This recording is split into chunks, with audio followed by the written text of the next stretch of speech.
Olá, boa noite, meus irmãos, meus amigos. Que alegria tê-los conosco mais uma sexta-feira em torno da palavra, da escritura. Um tempo que a gente se renova, que a gente se edifica, que a gente se fortalece na escritura, na palavra, na vontade do Senhor. Que bom que você está junto com a gente aí. É muito bom, muito honroso, é muita alegria para o nosso coração, a tua presença, a tua companhia. Quero te deixar à vontade aí para participar, deixar o seu comentário, curtir, compartilhar, amém? Que seja um tempo edificante, um tempo de crescimento para nós nessa noite de sexta-feira. E hoje a gente está com um assunto aí muito importante para a nossa vida cristã, que é o perdão. Hoje nós vamos falar sobre perdão.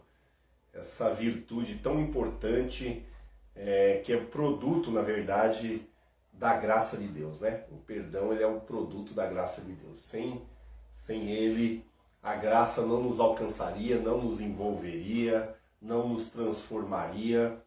Então é muito importante essa virtude.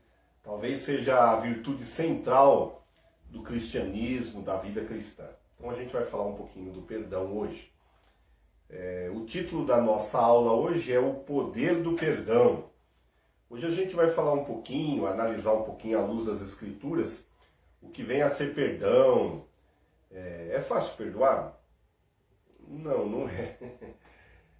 É possível viver feliz e em paz, conviver com alguém sem perdoar? Qual é o limite do perdão? Até onde, até quantas vezes, até onde vai a graça do perdão? São perguntas que a gente vai tentar, à luz da Bíblia, esclarecer hoje. Perdoar é esquecer o que aconteceu? Ou é fazer de conta que nada aconteceu? Né? Perdão é um sentimento, é uma emoção, ou é uma decisão? Então, todas essas questões, se Deus nos permitir, a partir de agora, a gente vai estar aqui analisando devagar, mas de maneira sucinta, para que o assunto não se torne muito cansativo. O desejo do nosso coração é que o estudo seja profícuo, tenha uma síntese rápida, que a gente possa absorver e entender a vontade de Deus para a gente nesse tempo, tá bom, pessoal? Eu queria, falando desse assunto, trazer um texto bíblico, uma história, que ele, em suma, resume bem o que vem a ser perdão, né? Eu quero trazer uma história bastante conhecida, que está no livro do Gênesis, né? A partir do capítulo 37, que é a história de José do Egito, né? Todos vocês conhecem a história de José. José é o exemplo daquele homem que, por causa do perdão, ele chegou a um lugar de destino, de propósito. Então eu queria falar um pouquinho dele hoje, né? José, filho de Jacó, com Raquel, né? Nenhuma outra história no Velho Testamento nos ensina mais sobre o poder do perdão, o poder curador do perdão, do que a história de José. Então, quando a gente vai para a história, para a biografia desse homem, a gente vê nele uma trajetória de alguém que tinha tudo para se deixar destruir, né? Pelo sentimento de revolta, de amargura, de ódio, né? Aquele senso de injustiça. Mas ele não permitiu que isso acontecesse. Ele fez uma escolha melhor. Ele, ao longo da sua vida, ao longo da sua biografia, a gente vai perceber que ele, em todo tempo, ele escolheu o caminho do perdão, o caminho de vida, né? Não o caminho de morte. Né? Então a gente vai ver isso rapidinho. Então, a partir do capítulo 37 lá de Gênesis, lá nos versículos 4 em diante, você conhece a história de um homem, de um menino ainda, um jovem rapaz, que ele era odiado pelos seus irmãos pelo simples fato de ser quem era, né? Não porque ele tivesse feito algo. Ele era odiado porque ele era o filho preferido do seu pai Jacó, né? Então isso despertava nos seus irmãos ciúmes, né? E esse ciúmes foi levado a tal proporção que desencadeou um ódio mortal contra José, né? Então os seus irmãos, por causa desse ciúme, desse ódio desenvolvido a partir daí, eles, movidos então por essa inveja, por esses ciúmes, por esse ódio, você vê que um abismo vai puxando o outro, são vários sentimentos que se juntam, né, e se agregam, trazendo mortalidade, trazendo a maldade, a malignidade, não é? Então você vê o ciúmes, a inveja potencializada com esse ódio, faz com que os seus irmãos o lancem numa cisterna, um tipo de poço, né? Com a intenção de deixá-lo ali para morrer, né? A gente vê isso lá em Gênesis 37. O que acontece é que no meio do caminho, Deus tem os seus caminhos, né? Deus tem sempre uma saída para aquilo que ele tem propósito, para aquele que ele tem algo na vida da pessoa. Então os seus irmãos desistem de matá-lo e resolvem vendê-lo como escravo. Eles estavam num lugar do deserto onde passavam aquelas caravanas de beduínos, os mercadores que compravam e vendiam escravos, os ismaelitas, enfim. Então eles tiram a Jacó desse poço, tiram a José desse poço, dessa cisterna onde eles tinham o jogado ali, né? E o vendem como escravo, né? E a partir daí passa-se um tempo, né? Muitos anos, e José, a partir dali, ele vai parar no Egito, né? E ele vai parar na casa de um homem que tinha grande influência, grande poder, ele tinha um status, né? Uma condição social favorável, era alguém respeitado, né? Naquela sociedade egípcia. O nome desse homem ele era Potifar, né? E então ele fica ali na casa de Potifar como um mordomo, alguém que começa a cuidar das coisas da casa de Potifar, que não deveria ser uma casa pequena, devido ser um homem de grande poder, de grande influência social, então era uma casa, uma boa casa, né? Com muitos servos, com muitas atribuições. Então José começa a trabalhar ali e ele se destaca, né? E ele começa a ascender ali como um líder entre os serviçais naquela casa, e em pouco tempo ele passa a supervisionar toda a casa, ele passa a ser tipo um chefe, um supervisor de toda a casa de Potifar. E vocês conhecem a história, a mulher de Potifar começa a se insinuar para o jovem José, que era muito inteligente, muito agradável e de belo aspecto, né? E ele, alguém que temia a Deus, alguém temente ao Senhor, começa a se esquivar dessa mulher, de tal forma que ela prepara-lhe uma cilada e ele foge, ela fica com um pedaço de sua roupa, o incrimina, né?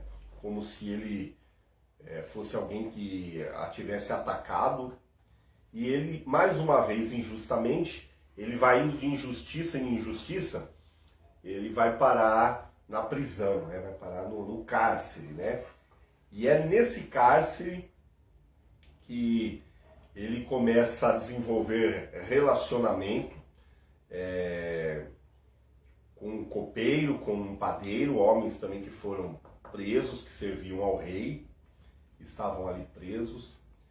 E tanto o padeiro quanto o copeiro têm sonhos que não conseguem decifrar. E esse José era alguém que tinha o dom de discernir, de interpretar sonhos. E então você percebe que era um homem que sofria injustiça desde muito novo. Ele era alguém que fazia tudo com excelência, era alguém que tinha um dom sobrenatural de Deus, E ele vai indo em sua caminhada. E ele vai ascendendo, né? Vai trilhando um caminho até chegar a um lugar de propósito. E então agora ali na cadeia ele começa a interpretar sonhos, interpreta o sonho do padeiro, o sonho do copeiro. E isso já acontece ali por volta do capítulo 41, né? 40, desculpa. E então ele fala para o copeiro, ó, você lembra-se de mim quando você sair daí, né? Diz que o copeiro saiu e se esqueceu dele. Passa-se mais algum tempo, e agora lá no capítulo 41, Faraó tem um sonho, e então o copeiro se lembra daquele rapaz que havia conhecido na prisão que interpretava sonhos. Fala dele, fala de José ao Faraó, e Faraó o manda chamar. E a partir do momento que ele interpreta o sonho do Faraó e dá uma diretriz de como administrar aquele conhecimento antecipado dos dias que estavam por vir sobre o Egito, ele é colocado em lugar de honra, de destaque, ele é promovido a governador sobre toda a terra do Egito, né? E aqui a gente está vendo um homem que foi profundamente ferido no seu interior pela injustiça que sofreu dos seus próprios irmãos, ser vendido como escravo, passou pela escravidão, foi para o cárcere, foi esquecido no cárcere, e de injustiça em injustiça ele vai ascendendo socialmente na sua carreira e se torna governador do Egito. Aqui a gente percebe que às vezes uma pessoa pode ter um grande êxito na sua vida profissional, ele pode ter muitas virtudes, dons, como José tinha, e aparentemente com essa pessoa vai tudo bem, né? Mas o seu interior está dilacerado, né? Está ferido. Era o caso de José e a gente vai ver isso agora. E então, agora José é governador do Egito, e então lá na terra dos seus pais, na terra de Jacó, na terra dos seus irmãos que o haviam vendido, que intentaram o mal contra ele, chega o período da fome, da seca, e eles vão até o Egito em busca de provisão, em busca de alimento, né? Porque ouviram falar que no Egito havia alimento, isso devido à interpretação do sonho de José, com que fizesse com que o Egito se preparasse para esse tempo de escassez, né? Então agora, os seus irmãos estão diante de José, eles não reconhecem José no primeiro momento, né? José tem nas mãos a oportunidade de se vingar do que os seus irmãos fizeram. E aqui começa a entrar a história do perdão, né? Ele tem a oportunidade de dar o troco, né? De fazer um acerto de contas. Mas a história aqui registra que ele preferiu o caminho da vida de novo, né? Ele, como já disse para vocês, quero reiterar, ele por toda a sua vida trilhou o caminho do perdão. Então ele prefere perdoar os seus irmãos. Ele prefere pagar o mal que sofreu, a injustiça com que foi tratado, pagar com o bem. E o que a gente chama a partir do Evangelho é agir com graça, né? Com favor, com misericórdia, com benevolência. E é isso que José faz. Então, em determinado momento, a gente vê que ele se dá a conhecer aos seus irmãos, né? E quando isso acontece, diz que ele se retira da presença dos seus irmãos, e todos aqueles sentimentos que estão acrisolados ali, agasalhado, interiorizado, que está matando, que está machucando por dentro, aquele sentimento de injustiça, revolta, talvez algo misturado com ódio, um desejo de vingança, aquela sede de dar o troco, né? Tudo aquilo está dentro dele. E quando ele toma a decisão de perdoar, ele não se aguenta. A Bíblia diz que ele se aparta um pouco dos seus irmãos e ele chora copiosamente e diz que esse choro foi tão assim forte, foi uma coisa tão impactante, me foge a palavra, mas diz que a Bíblia usa uma força de expressão que diz assim, a intensidade desse choro foi tão intenso que diz que se ouviu o choro de José por todo o Egito. É lógico que não se ouviu no Egito todo, é uma força de expressão para dizer com que força ele colocou tudo aquilo para fora através do choro. E é a partir desse momento que ele coloca tudo aquilo de ruim, de maligno, que está entranhado nele, aquela miscelânea, aquele mix de sentimentos, de ódio, injustiça, vingança e tudo mais. Quando ele coloca tudo aquilo para fora, por meio do choro, esse choro intenso, então começa um processo de cura na vida de José. Então a primeira coisa que a gente aprende a partir da história de José, que o perdão é mais do que um caminho que nos leva a uma ascensão social, espiritual, profissional, familiar, embora também sejam caminhos a serem trilhados através do perdão, mas principalmente o perdão ele tem a capacidade de curar, ele tem um poder curador sobre a pessoa que foi ofendida, ferida, injustiçada, ok? Então, liberar perdão, primeiramente, é um ato de preservação, de amor próprio. Você se preserva do mal, da morte, da malignidade, da enfermidade, aquilo que apodrece o interior do homem, né? Então a gente vê aqui que José libera perdão para os seus irmãos. Passa-se o tempo, vocês conhecem toda a história, eu não quero narrar detalhe por detalhe. Então, depois de algum tempo, o pai de José, Jacó, vem a falecer. E quando ele morre, os irmãos de José, você sabe que cada um mede o outro com a régua acha que o outro vai medi-lo com a régua que ele mede, né? Então os irmãos de José pensaram assim, bom, agora o nosso pai morreu, José só nos perdoou em respeito, em consideração a nosso pai Jacó. Agora que nosso pai morreu, José, por certo, vai se vingar de nós. Então vai ser o nosso fim, né? Pelo que nessa consideração, José responde da seguinte forma para eles. Isso está registrado em Gênesis, no capítulo 50, versículos 19 a 21, que fala assim: E José lhes disse, não temais, porventura estou eu em lugar de Deus? Vós bem intentastes mal contra mim. Porém, Deus o intentou para bem, para fazer como se vê neste dia, para conservar muita gente com vida. Agora, pois, não temais, eu vos sustentarei a vós e a vossos filhos. Assim os consolou e falou segundo o coração deles. Então, José falou, não tem nada que ver uma coisa com outra. Perdoado está perdoado mesmo, né? Então, essas palavras afastam o medo dos irmãos e traz consolação ao coração deles. Aqui a gente podia parar um pouquinho e pensar e refletir. Por que José, que sofreu tantas injustiças,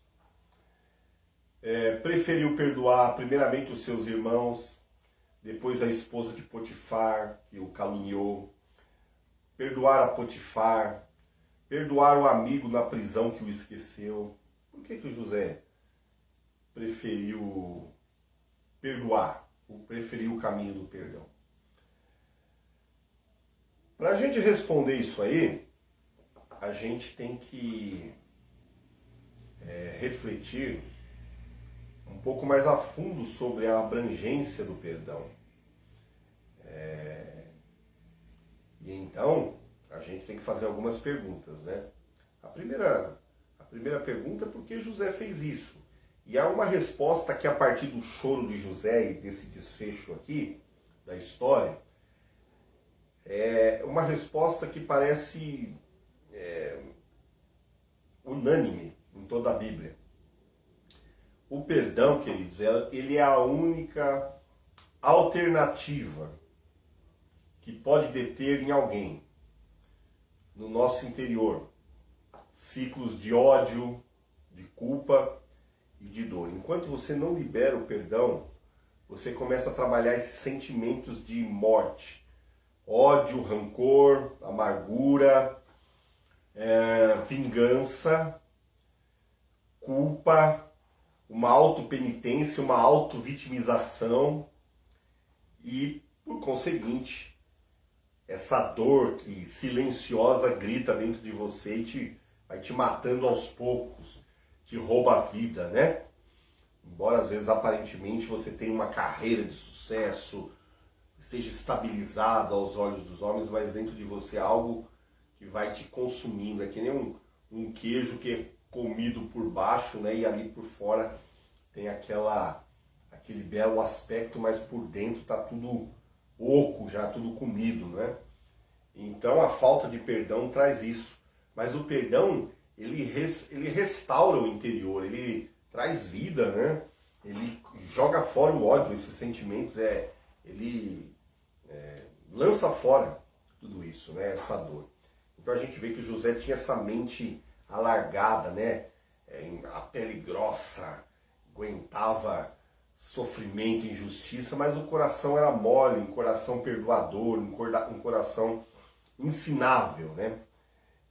Talvez se ele fosse hipersensível, guardasse tantos ressentimentos e naquele momento não liberasse aquele choro curador, aquele choro que era a marca de perdão, talvez a sua história não tivesse sido marcada como nós a conhecemos. Talvez a sua história seria marcada por uma total irrelevância, insignificância, né?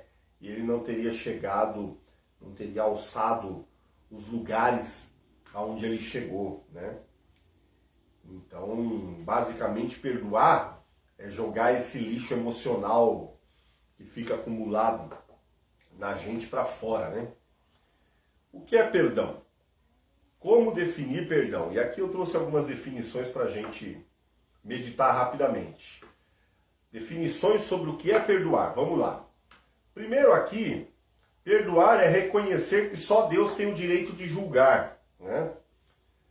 Em Romanos, no capítulo 12, versículo 19, o apóstolo Paulo diz assim: não vos vingueis a vós mesmos, amados, mas dai lugar à ira, porque está escrito. Mas não dai lugar à ira, porque está escrito: minha é a vingança, eu recompensarei, diz o Senhor. Então, aqui, as palavras do apóstolo Paulo são as seguintes: não vos vingueis a vós mesmos, não deis lugar à ira, porque o Senhor diz que minha é a vingança, é do Senhor a vingança, o juízo não é nosso, né? Aqui, novamente, eu quero repetir, reforçar as palavras de José aos seus irmãos ainda nesse tópico, onde a gente fala que perdoar é reconhecer que só Deus tem o direito de julgar. É o que José faz. Ele fala assim: não temais, porventura eu estou em lugar de Deus. Quando a gente não perdoa e coloca o nosso semelhante debaixo de juízo, a gente toma o lugar de Deus. E a gente não pode fazer isso, né? Deus é Deus, eu e você, Deus é criador, nós somos criatura, né? Também, o perdão, ele desativa esse mecanismo de violência que existe dentro de nós, ele coloca isso para fora, né? Esse mecanismo de ódio, de violência, que grita e clama por uma justiça própria, né? A falta de perdão, ela nada mais é do que a nossa justiça própria gritando: ele não merece. E a nossa justiça, segundo a Bíblia, a justiça do homem, ela é trapo de imundícia para Deus. Na justiça do homem, o que opera não é a vida, o que opera é a morte. E o que opera é o assassinato, não é o amor, é o ódio, né? É ira forra, é a ira. Então a justiça própria, ela só é desativada pelo perdão. É esse sentimento de violência que fica interiorizado no homem ferido, ofendido. Também perdoar, queridos, é ser grato a Deus pelo perdão que recebeu. Quando você compreende o quanto você foi perdoado, há uma predisposição para perdoar. Perdoar também, a partir daí, passa a ser repetir o mesmo gesto que Deus teve para com a gente, né?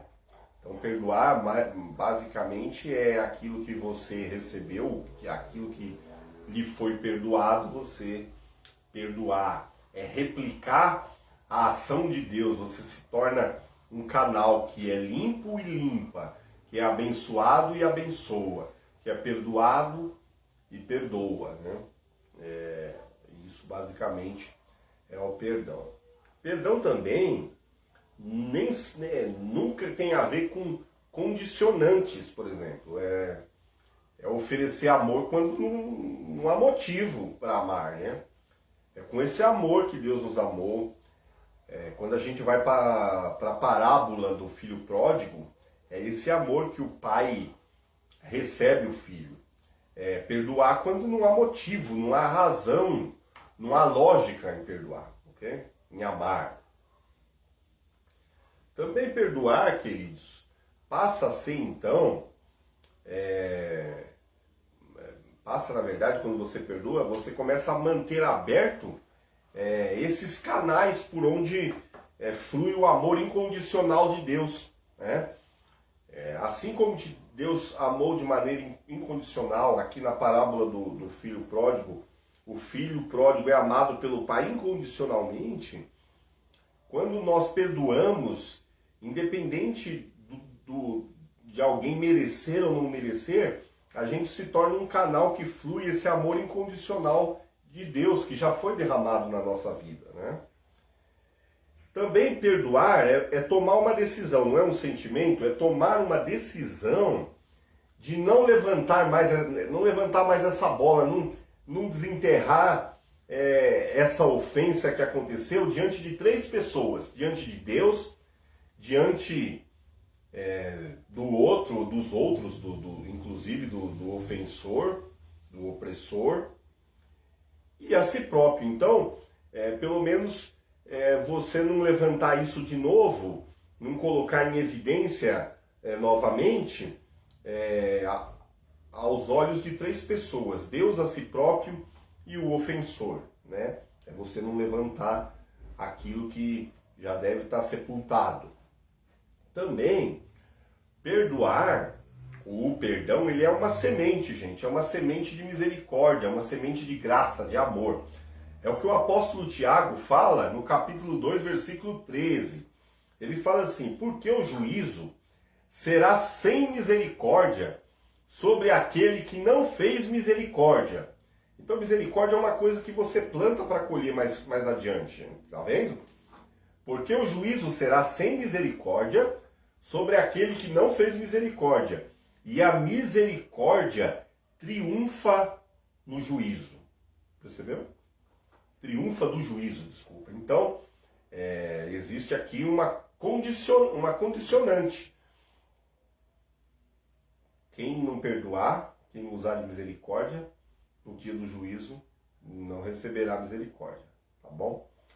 Também perdoar, queridos, é ter as emoções conquistadas. É a conquista interna. É desenvolver o domínio próprio, que faz parte do fruto do Espírito. É a capacidade de perdoar quem te persegue, quem não gosta de você, quem intenta o mal contra você. Ir contra a sua natureza caída, pecaminosa, a natureza humana, que deseja a forra, com certeza. É exercer domínio próprio, autogoverno, e aí se manifesta o fruto do Espírito, o governo do Espírito na alma, nos sentimentos, nas emoções do salvo, ok? Aqui, em Mateus capítulo 5, versículo 44, tem uma afirmação assim bastante contundente, bastante forte.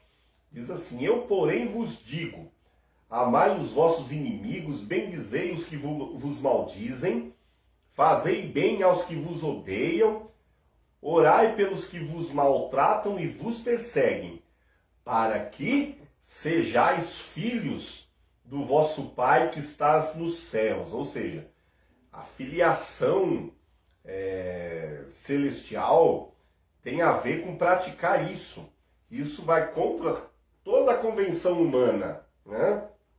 Então, os filhos devem replicar a natureza e o comportamento do pai. É isso que esse texto fala. Assim como ele ama incondicionalmente, nós também assim devemos fazer. Talvez uma das definições mais importantes sobre perdoar, e eu quero deixar isso bem frisado, quero grifar, é que perdoar é deixar livre, é soltar, é libertar, é despedir, mandar embora, atribuir um favor a quem não merece, a quem nos feriu de maneira, e atribuir esse favor de maneira incondicional, tá bom? Então perdoar é deixar ir, é desprender, é livrar e ser livre, né? Aqui em Mateus 18, Jesus conta a parábola do servo incompassivo, algumas traduções dizem do servo impiedoso, e lá fala de um senhor que tinha muitos servos e chegado em determinado tempo ele vem pedir contas daquilo que ele deixou com os seus servos, e um deles não tinha como pagar. E então ele era passível de perder os filhos, a esposa, na dívida.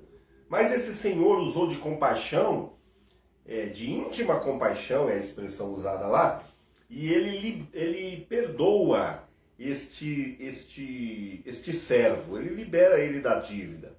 E este servo sai dali perdoado, isento de qualquer dívida, e encontra um conservo, uma outra pessoa que lhe devia algo. Ele gruda na garganta daquela pessoa, sufoca aquela pessoa, e sem misericórdia ele começa a cobrar aquele que lhe devia, esquecendo-se que a sua dívida era maior e ele havia sido perdoado. O seu superior, o seu senhor usou de misericórdia para com ele. Então, aqui em Mateus 18, fala desse perdoar, que é libertar e deixar livre e ser livre. Em Mateus 18, 27, fala desse senhor que perdoa esse servo. Fala assim: então o senhor daquele servo, movido de íntima compaixão, o soltou, o livrou e perdoou-lhe a dívida. Então, perdoar é liberar, é soltar, é tirar alguém de um cárcere. Que você aprisiona aquela pessoa ali, mas você fica com ele preso ali também. Né? Quando a gente não perdoa, a gente acaba por prejudicar o nosso relacionamento com Deus, né? Eu sempre digo para vocês que se o nosso relacionamento horizontal não funcionar, o vertical aqui não funciona. Se você não ama aqui, não ama o próximo, você não pode amar a Deus a quem não vê. Se você não honra pai e mãe aqui, você não pode honrar a Deus a quem não vê. Se você não perdoa a oração do Pai Nosso, quando você não perdoa aqui no horizontal, aqui no vertical você não é perdoado, né? Então existe uma relação entre o nosso relacionamento horizontal e o nosso relacionamento vertical.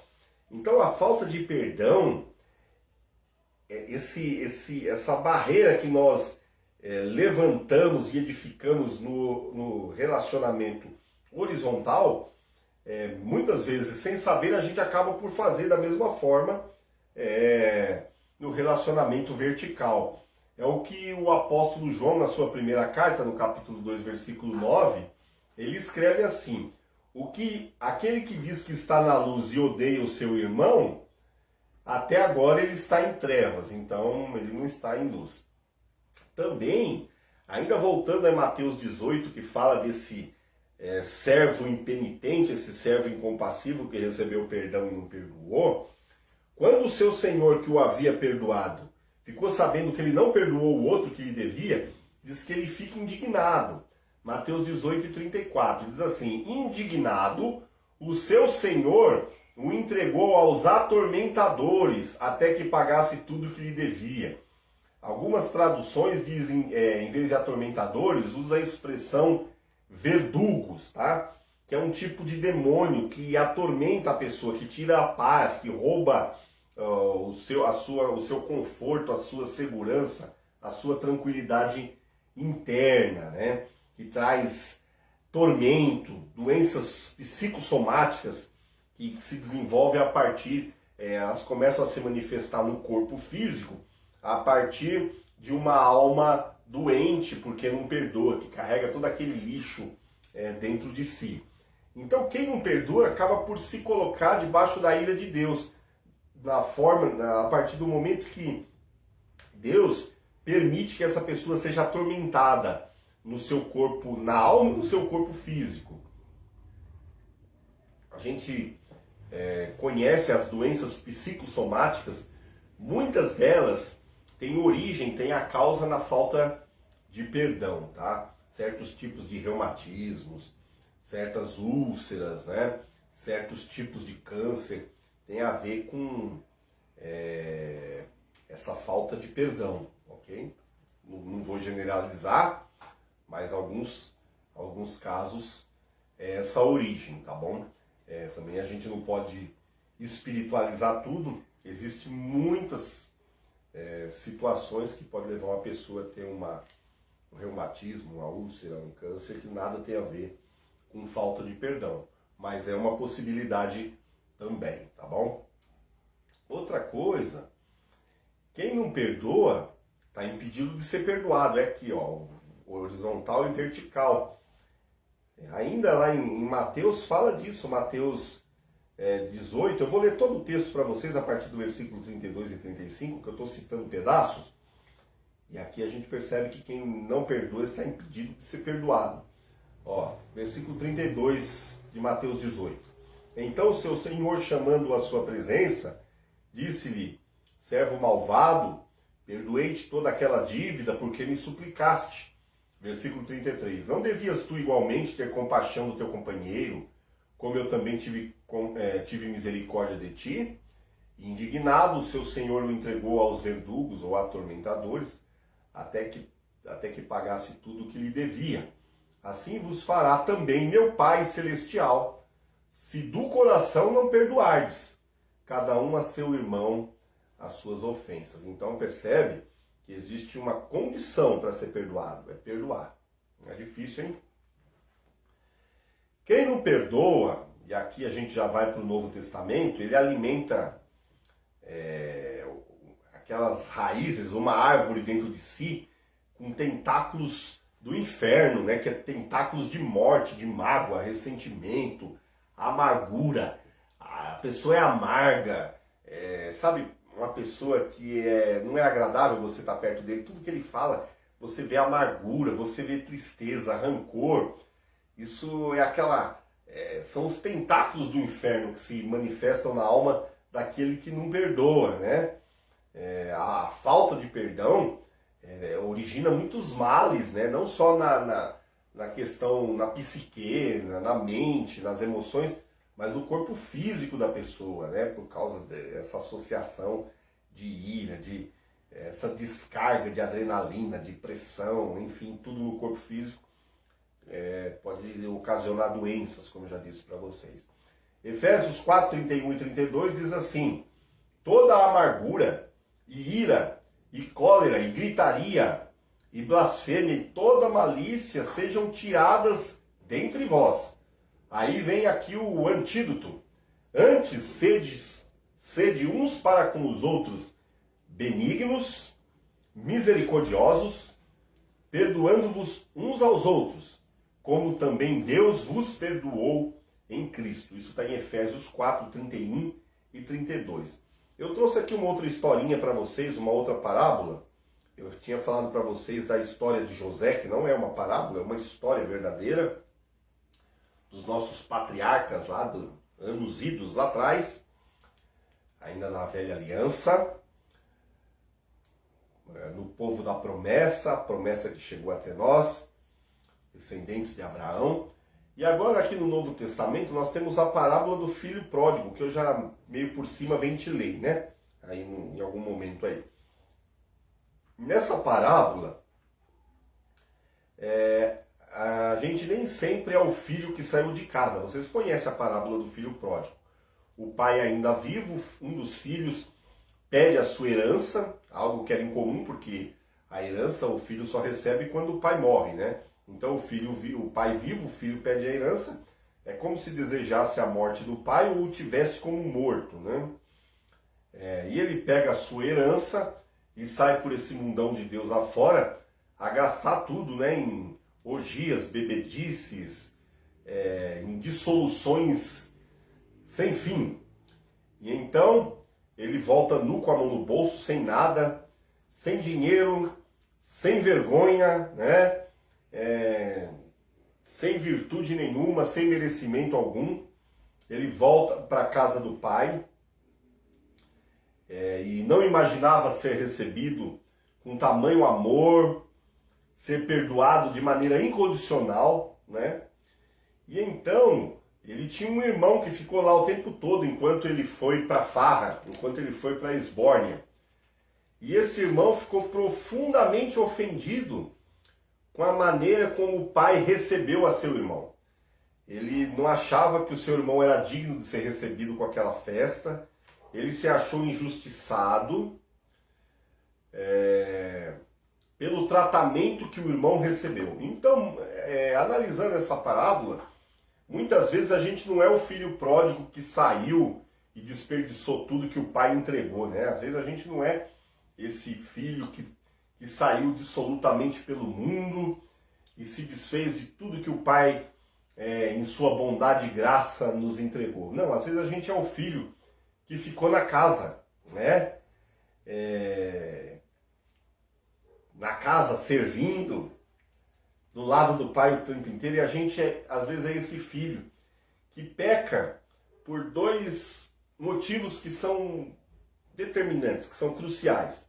O primeiro é porque, ao não aceitar a recepção, o perdão que o pai concede ao seu irmão, ele desconhece o caráter do seu pai. Mesmo estando ao lado do pai, servindo, obedecendo, honrando ao pai, ele desconhece esse caráter do pai. Ele é surpreendido com essa capacidade incrível e imensurável que o pai tem de perdoar, mesmo quem não merece. E às vezes a gente vê Deus perdoar alguém e a gente acha, poxa, mas eu não fiz quase nada do que esse camarada fez. Esse cara foi numa medida de podridão que eu não cheguei. E você vê tanto amor derramado sobre aquela pessoa que talvez você, como esse outro irmão, o irmão do filho pródigo, pode se achar injustiçado. E você clama no seu interior pela sua própria justiça, essa forma de desamor, né? Então esse é o primeiro erro, né? Desse irmão do filho pródigo, que ele desconhece o poder do perdão e a capacidade que o nosso pai tem de perdoar. Logo, como ele desconhece isso, ele não consegue também ter esse mesmo sentimento em relação ao seu irmão, de perdoar como o pai perdoa. Percebe? Então, isso é muito comum na religiosidade. Você fala, não, eu faço tudo certinho, eu cumpro a lei, o mandamento, a regra, tal. Eu mereço isso. Fulano não faz isso, faz aquilo outro. Ele não merece. Percebe? A religiosidade cria uma barreira para que nós conheçamos o caráter do nosso Pai e apliquemos isso para a nossa vida e pratiquemos a mesma coisa. Então, o perdão aos olhos do irmão do filho pródigo tem a ver com merecer. Só perdoa se merece. Ele não merece. Percebe?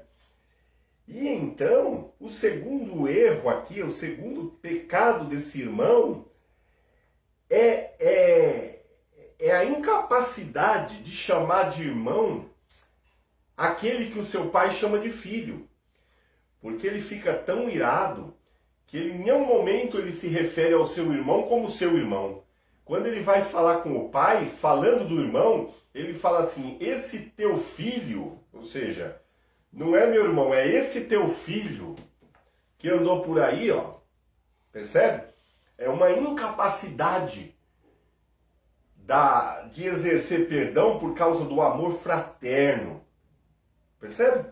Então a gente tem que tomar muito cuidado com isso, porque a gente, dentro do nosso critério, a gente diz, olha, esse merece perdão, porque foi até tal grau de pecado, esse não merece, eu mereço, porque aí você invoca a sua justiça própria, olha, eu fiz isso, aquilo, eu fiquei aqui o tempo todo, e o meu pai não me deu uma festa, quando na verdade tudo que havia ali, ele podia fazer a festa a qualquer hora.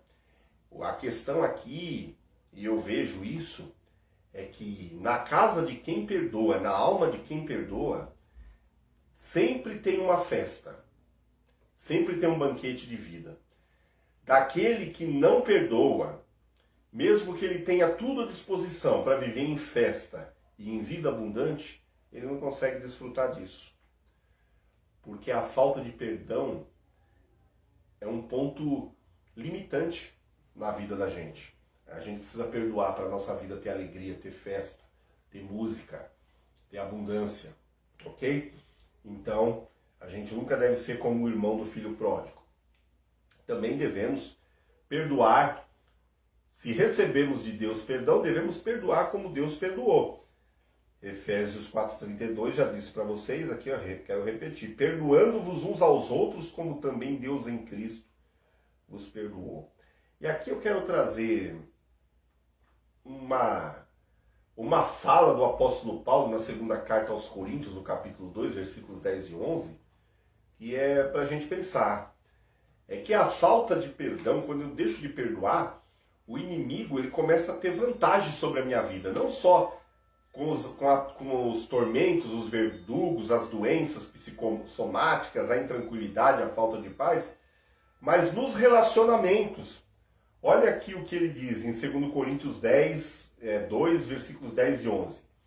A quem perdoais alguma coisa, também eu perdoo, porque de fato o que tenho perdoado, se alguma coisa tenho perdoado por causa de vós, o fiz na presença de Cristo, para que Satanás não alcance vantagem sobre nós, pois não lhe ignoramos os desígnios. Então a falta de perdão faz com que o inimigo tenha vantagem e consiga proliferar suas sementes de malignidade, de morte, nos relacionamentos. Então o perdão se torna uma terra infértil para as sementes do maligno, ok? Certa vez o apóstolo Pedro, perguntando para Jesus sobre qual é o limite para se perdoar, ele foi surpreendido com uma resposta de Jesus. Jesus falou para ele assim, lá em Mateus 18, versículo 21 e 22, que você não deve perdoar só 7 vezes, mas 70 vezes 7. É lógico que isso dá uma conta de 490. Jesus não estava falando isso de modo literal. É uma força de expressão que, na verdade, o que Jesus estava tentando fazer ali é remover da mente de Pedro, dos discípulos que estavam ali com ele, o limite de perdão. Não há limites para perdoar, né? Mais adiante, esse limite, ele se esgota na natureza, na mente humana. E é necessário uma ação sobrenatural, uma ferramenta sobrenatural para você exercer perdão quantas vezes for necessário. Isso está em Lucas capítulo 17, versículo 3 e 5. E essa ferramenta que torna possível o perdão quantas vezes forem necessárias, se chama fé. Olha aqui, ó. Lucas 17, 3 e 5. Acautelai-vos. Isso aqui é Jesus, quando ensinava os seus discípulos sobre perdão. Acautelai-vos. Se teu irmão pecar contra ti, repreende-o. Se ele se arrepender, perdoa-lhe. Se por 7 vezes no dia pecar contra ti, e 7 vezes vier ter contigo, dizendo, estou arrependido, perdoa-lhe. Então disseram os apóstolos ao Senhor. Os discípulos disseram: Senhor, aumenta-nos a fé. Ou seja, quando Jesus passa ali a cartilha bonitinho, eles falaram: olha, se não aumentar a nossa fé, a gente não consegue fazer isso não. Os discípulos reconheceram ali que para praticar esse nível de perdão era necessário ter mais fé. E a gente percebe que Jesus concorda com eles, porque nos versículos seguintes, Jesus começa a ensinar a fé como uma semente, que você planta para colher depois, que você tem que exercitar para que ela cresça. Então, Jesus concorda com esse discernimento dos discípulos, que para ter esse nível de perdão, é necessário ter um nível maior de fé, ok? E agora, a gente já indo para o final da nossa aula, o padrão bíblico para se perdoar é muito difícil. É você ver aquele que te ofendeu, o teu opressor, o teu ofensor, como uma vítima. É isso mesmo. Porque é assim que é o padrão divino. Nós odiamos a Cristo. Nós éramos inimigos mortais da cruz. E aqui a gente vê isso em Jesus, olhando seus algozes como vítima. Na cruz ali, ó, Lucas 23:34. Jesus, contudo, dizia, aqueles que estavam ali na cruz, esbofeteando, cuspindo, insultando, afrontando, ele diz: Pai, perdoa-lhes, porque não sabem o que fazem. Então, em vez de Jesus olhar para eles e falar assim: já nós acerta as contas. Jesus não olhou com esse olhar de vingança, de castigo, de punição, que eles mereciam, viu? Se diga de passagem. Jesus também vê neles, começa a enxergar eles como vítimas, né? Que estavam cegados ali pela ignorância espiritual, debaixo de uma influência maligna, né?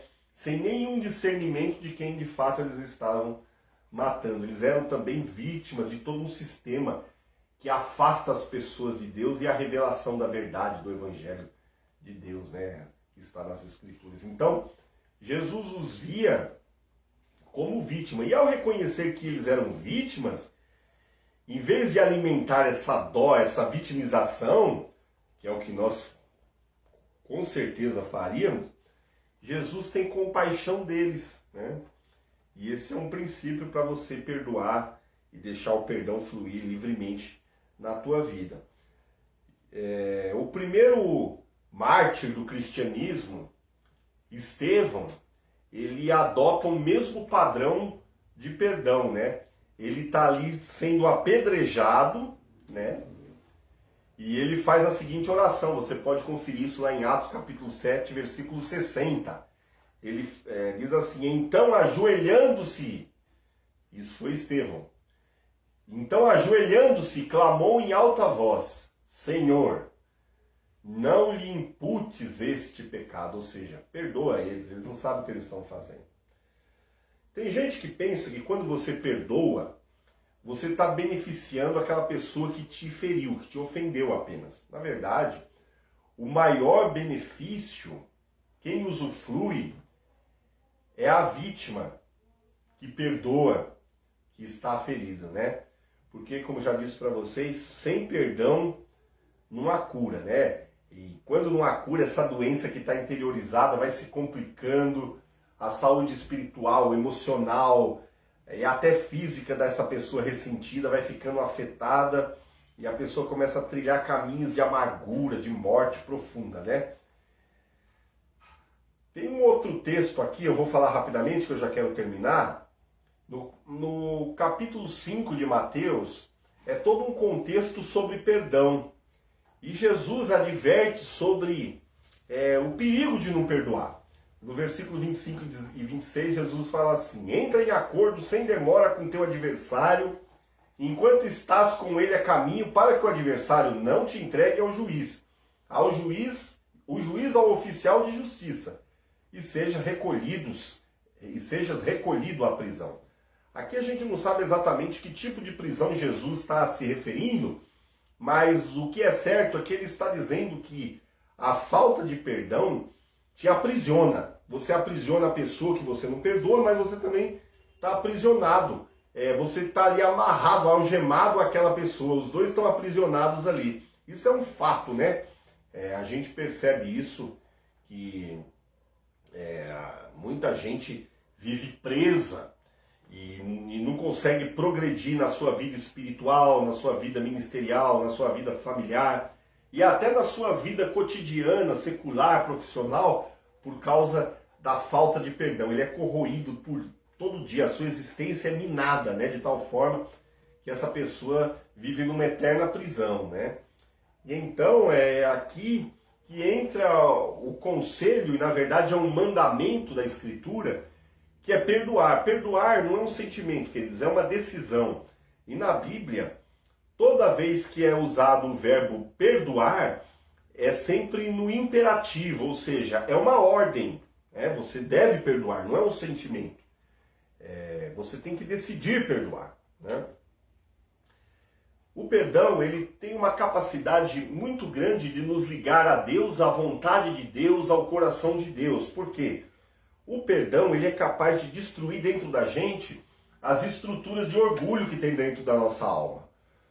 O que nos impede de perdoar é uma estrutura de orgulho, de reputação, de autopreservação, de que a gente quer colocar a nossa natureza e subjugar o opressor, devolver aquilo. É um tipo de soberba, em que você tem a ideia de que quando você perdoa, você se faz menor, você se faz de tolo, você se faz de fraco. Então, essa estrutura de orgulho, quando você perdoa, ela é quebrada. E essa estrutura, o apóstolo Paulo, em uma das suas cartas aos Coríntios, se não me engano, 2 Coríntios, fala que essa soberba, essa estrutura de orgulho, essa altivez que existe dentro de nós, ela se constitui como uma barreira. Ela se levanta contra o conhecimento de Deus. É uma barreira contra o conhecimento de Deus. Então, quando eu não perdoo, eu estou sendo, na verdade, governado, influenciado por uma estrutura de orgulho que me impede de conhecer o Pai, me impede de conhecer o caráter do Pai, me impede de fluir no relacionamento com o Pai. Percebe? Então o perdão destrói essa estrutura de orgulho na nossa alma. E por fim, eu quero lembrá-los que todos nós conhecemos a oração do Pai Nosso, e às vezes a gente não medita no que essa oração propõe. Ela é como uma faca na nossa garganta, gente. Primeiro a gente fala assim, Pai Nosso. Então quando a gente vai para a oração, a gente percebe que o Pai só pode ser nosso se a gente perdoar. Se a gente não entender que o nosso irmão é irmão, ou a gente fazer que nem o irmão do filho pródigo e falar, ó, esse teu filho aí. A gente não pode orar Pai Nosso, o Pai não é nosso. O Pai só é nosso quando nós somos irmãos, quando a gente perdoa. Por fim, diz que perdoa as nossas dívidas como nós perdoamos. É o condicionante. Perdoa-nos como nós perdoamos. Então, eu só sou perdoado quando eu perdoo. Ok? E então, resumindo tudo, a gente só vai ver o reino vir, que a oração do Pai Nosso é venha o teu reino. A gente só vai ver o reino de Deus vir quando o Pai for nosso, quando a gente perdoar os nossos irmãos. Amém, gente? E então, a gente pode dizer que o teu reino venha e traga liberdade, que ninguém esteja preso nesses sentimentos autodestrutivos. Venha trazendo liberdade, trazendo cura da alma, restauração do homem interior. Que venha o teu reino. Amém, gente? Essa é a nossa oração hoje. Nunca se esquecendo, vou repetir o que eu disse no iniciozinho dessa aula, que o perdão, ele é um produto da graça. Então lembre-se, o que de graça você recebeu, de graça dai. O perdão que de graça você recebeu sem merecer, perdoe incondicionalmente. Que Deus te abençoe. Que venha o reino, porque nós perdoamos. Amém, gente? Uma ótima noite a todos. Obrigado pela tua companhia, pelo teu carinho.